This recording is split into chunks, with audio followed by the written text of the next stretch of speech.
Good morning students. In today's video I am going to start with rain. बच्चे ये chapter 10 का rain topic है.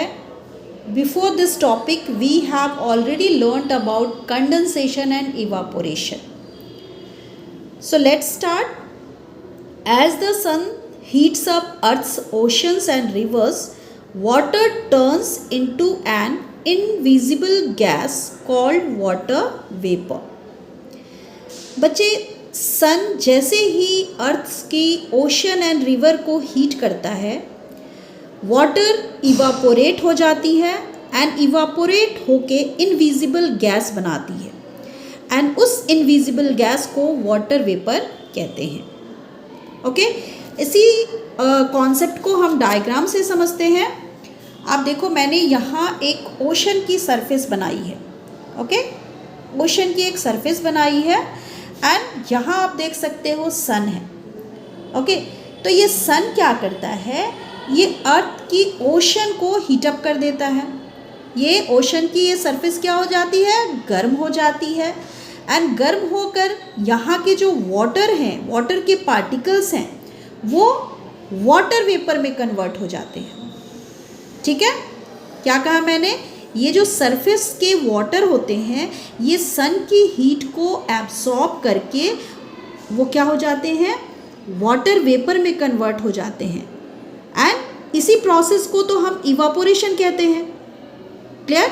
सो यहाँ water evaporate हो रहा है एंड ये वाटर जो इवापोरेट हो गया, ये जैसे जैसे ऊपर की तरफ मूव करता है उसे वहाँ पे थोड़ी सी कूल इन्वायरमेंट मिलता है.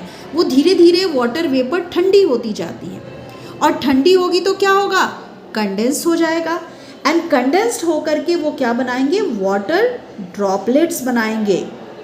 ठीक है, एंड यही वाटर ड्रॉपलेट्स क्लाउड की फॉर्मेशन करते हैं. क्लियर.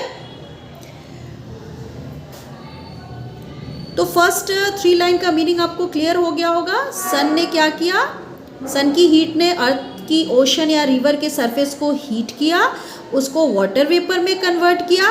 अब ये वाटर वेपर क्या होंगे, राइज अप होंगे, ऊपर की तरफ जाएंगे and it turns into water droplets. ठीक है, अब ऊपर जाएंगे तो ऊपर क्या होगा, उनको ठंडक महसूस होगी, उनको कूल फील होगा. तो उस कूलनेस की वजह से क्या होगा, हमारा वेपर जो है कंडेंस्ड हो जाएगा. कंडेंस होके वो वाटर ड्रॉपलेट्स बनाएगा एंड ये वाटर ड्रॉपलेट्स फाइनली क्लाउड की फॉर्मेशन करेंगे. ठीक है, जब बहुत सारे वाटर ड्रॉपलेट्स एक जगह कलेक्ट हो जाते हैं तो वो बहुत ही हैवी हो जाते हैं एंड हैवी होकर के वो ग्राउंड पे in the form of rain fall करते हैं. क्लियर.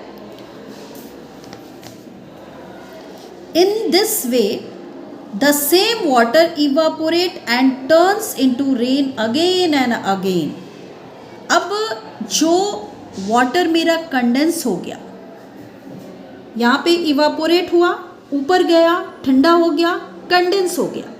ठीक है, कंडेंस होकर के वापस क्या हुआ, बारिश के फॉर्म में वो फिर क्या होगा, वाटर बॉडीज में मिक्स हो जाएगा, है ना, वाटर बॉडीज में मिक्स हो जाएगा.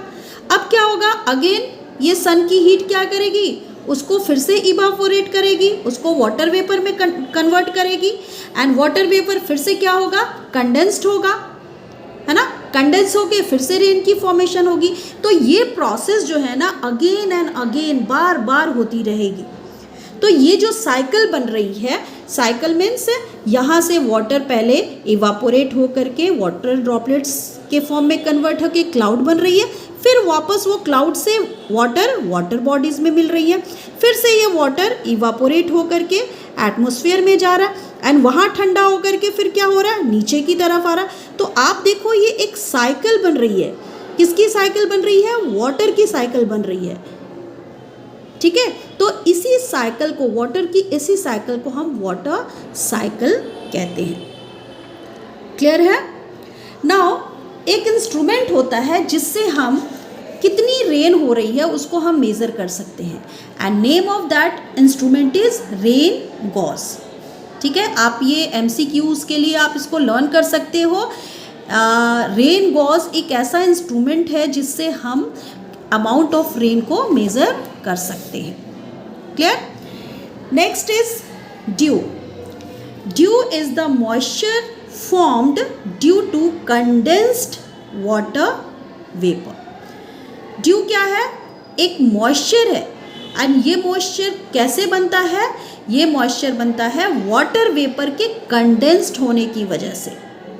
हमारा वाटर वेपर कूल होता है, कूल एटमॉस्फेयर के कांटेक्ट में आता है तो वो कंडेंस हो जाता है एंड कंडेंस होकर के मॉइस्चर आपको शो होता है and that moisture is called due. Okay, it is formed through condensation. जैसा कि मैंने अभी आपको बताया, ये ड्यू की फॉर्मेशन कैसी होती, किसके थ्रू होती है, किस प्रोसेस के थ्रू होती है? कंडेंसेशन के थ्रू होती है. And usually during the night on lawns, cars and cars etcetera. आपने देखा होगा नाइट के समय लॉन्स जो होती हैं या कार होते हैं उनकी सर्फेसिस पे वाटर के छोटे छोटे ड्रॉपलेट्स दिखाई देते हैं. तो ये क्या होते हैं? ये ड्यू ही होते हैं. Due occurs when warm air comes in contact with the cool surfaces. Due कब बनता है? एक तो कंडेंसेशन प्रोसेस की वजह से बनता है. अब ये कंडेंस कैसे होता है? बच्चे, जो एटमॉस्फेयर में वार्म एयर होती हैं जब वो कूल सर्फेसिस के कांटेक्ट में आती हैं तो वो अपनी हीट को लूज़ करके वो क्या हो जाती हैं? मॉइस्चर के फॉर्म में अपीयर हो जाती हैं. ठीक है, इसीलिए आपने देखा होगा कि जब आप मॉर्निंग में उठते हो तो आपकी कार की जो ऊपर वाली सरफेस है या लॉन में आप छोटे छोटे वाटर के ड्रॉपलेट्स देखने को आपको मिलते होंगे. या फिर आपने देखा होगा जो मॉर्निंग में जो ग्रीन ग्रासेस होती है पार्क में, आपने देखा होगा उन ग्रासेस के ऊपर भी छोटे छोटे वाटर के ड्रॉपलेट्स दिखाई देते हैं, है ना? तो ये क्या है? ये ड्यू ही है. Clear? You can see dew on the glass. आपने ग्लास की सरफेस पे भी ड्यू देखा होगा, फ्लावर्स के पेटल्स पे भी देखा होगा, लीव्स पे भी देखा होगा, है ना? ये जनरली आपको अर्ली मॉर्निंग में दिखता है. ठीक है, नाइट के समय में एटमॉस्फेयर तो कूल ही रहता है, ठंडा रहता है. अब गर्म एयर यानी हॉट एयर जब इस एटमॉस्फेयर के कांटेक्ट में आती है एंड हमारी जो ग्लास की सरफेस, फ्लावर की सरफेस या लीव्स की सरफेस जो ठंडी हो चुकी है उनके कांटेक्ट में आकर के वो ड्यू में कन्वर्ट हो जाती है. Clear? Next is Frost. Frost is the tiny ice crystal. Frost क्या है? छोटे छोटे आइस के क्रिस्टल्स हैं that form directly on a freezing surface as moist air contact it. अब ये कब बनते हैं? जब moist air किसी ऐसे surface के contact में आ जाए जो बिल्कुल उसका जो temperature है बहुत कम है, मीन्स वो उसका surface बिल्कुल freezing surface है. ठीक है, तो ये freezing surface के contact में हमारी moist air आई. moist air मीन्स वैसी air जिसमें moisture है. तो जैसे इस फ्रीजिंग सरफेस के कांटेक्ट में आएगी वो डायरेक्टली क्या होगी? आइस के छोटे छोटे क्रिस्टल में कन्वर्ट हो जाएगी. एंड आइस की छोटी छोटी क्रिस्टल को ही हम क्या कहते हैं? फ्रॉस्ट कहते हैं. ओके, और बच्चे ये जो फ्रॉस्ट, ये जो प्रोसेस है, ये जो फ्रॉस्टिंग है, ये आपको विंटर सीज़न में आपको देखने को मिलेगी. जनरली जो हिली एरियाज़ होते हैं वहाँ पे आप देखना कि जो प्लांट्स होते हैं उन पे भी ये फ्रॉस्ट देखने को मिलता है क्योंकि वहाँ का टेम्परेचर बहुत डाउन हो जाता है, बहुत वहाँ ठंडक होती है, जिसकी वजह से वो सरफेसेस क्या हो जाते हैं? फ्रीजिंग सरफेस की तरह काम करते हैं. प्लांट्स के ले लो या फिर फ्लावर्स के ले लो, इनकी सरफेसेस फ्रीजिंग सरफेस की तरह काम करने लगती है. एंड जब मॉइस्ट एयर इनके कांटेक्ट में आती है तो आपको आइस के छोटे छोटे क्रिस्टल्स देखने को मिलते हैं. ठीक है, तो ये फ्रॉस्ट है. अब बच्चे, आपको होमवर्क में क्या करना है? आपको पिक्चर पेस्ट करनी है रेन की, ड्यू की एंड फ्रॉस्ट की. ठीक है, एंड इसके बारे में 1 या फिर 2 लाइन्स, 1 या 2 लाइन्स आप क्या कर सकते हो? इसके बारे में लिख सकते हो पिक्चर के जस्ट नीचे. This is all about today's video. Thank you.